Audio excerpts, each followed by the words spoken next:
રાજકોટમાં weapon cartel સામે કૌની મોટી કાર્યવાહી, વધુ 3 આરોપી 3 દેશી પિસ્તોલ સાથે ઝડપાયા. રાજકોટ શહેર પોલીસે ગેરકાયદેસર હથિયારોના નેટવર્ક સામે વધુ એક મોટી સફળતા મેળવી છે.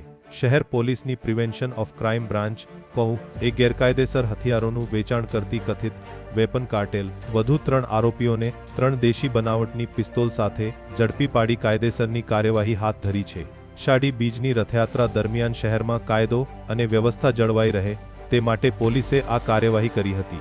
રાજકોટ શહેર પોલીસ કમિશનર બ્રજેશ કુમાર ઝાના માર્ગદર્શન હેઠળ કૌ પોલીસ ઇન્સ્પેક્ટર એમ.આર.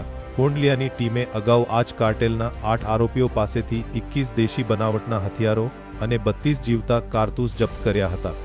ત્યારબાદ તપાસ દરમિયાન આરોપી પ્રદીપભાઈ કરપડાએ ધ્રુવ ઉર્ફે કનૈયો સુનિલગીરી ગૌસ્વામી, જયરાજ ઉર્ફે લાલો પીઠુભાઈ ખાચર અને શ્યામ રાજુભાઈ પરમારને દેશી પિસ્તોલ સપ્લાય કરી હોવાની માહિતી આપી હતી.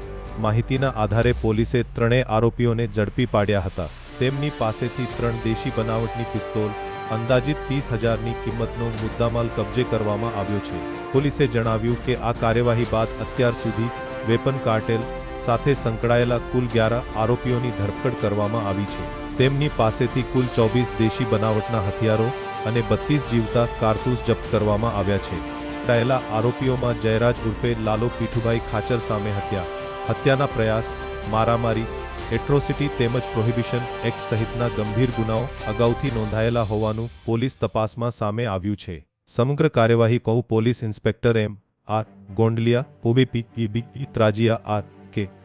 જાડેજા સહિતની ટીમે સફળતાપૂર્વક પાર પાડી હતી. પોલીસે ગેરકાયદેસર હથિયારોના સમગ્ર નેટવર્કની વધુ તપાસ શરૂ કરી છે અને અન્ય સંડોવાયેલા શખ્સોને ઝડપી પાડવા માટે કાર્યવાહી ચાલુ રાખી છે. पटेल भाविक हर्षदभाई, नीट 24 न्यूज़, राजकोट।